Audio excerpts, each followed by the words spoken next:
Здравейте! Казвам се Петър Котев и се занимавам професионално с наплитане и тунинговане на ракети. Използвам едни от най-добрите машини. Като професионалист бих ви препоръчал да се запознаете и възползвате от приложението Tennis Tension на моя приятел Иво Величков, създадено за ваше удобство, чрез което следите измененията в параметрите на вашия кордаж. Сега ще ви демонстрирам как работи то.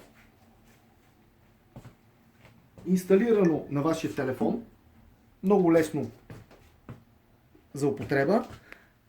Въвежда се главата на ракетата, вида на плетка, съответно диаметъра на късите и дългите корди, вида на кордажа като материал, ширината на плетката, което е доста интересно, и твърдостта на наплитане, което е комбинация от машината и плетача.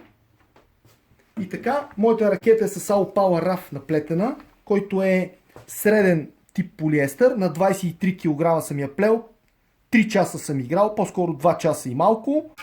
И на принципа на вибрации абсолютно точно показва, че в момента е около 21 кг, което е доста задоволително за този тип кордажи. Благодаря ви и до скоро!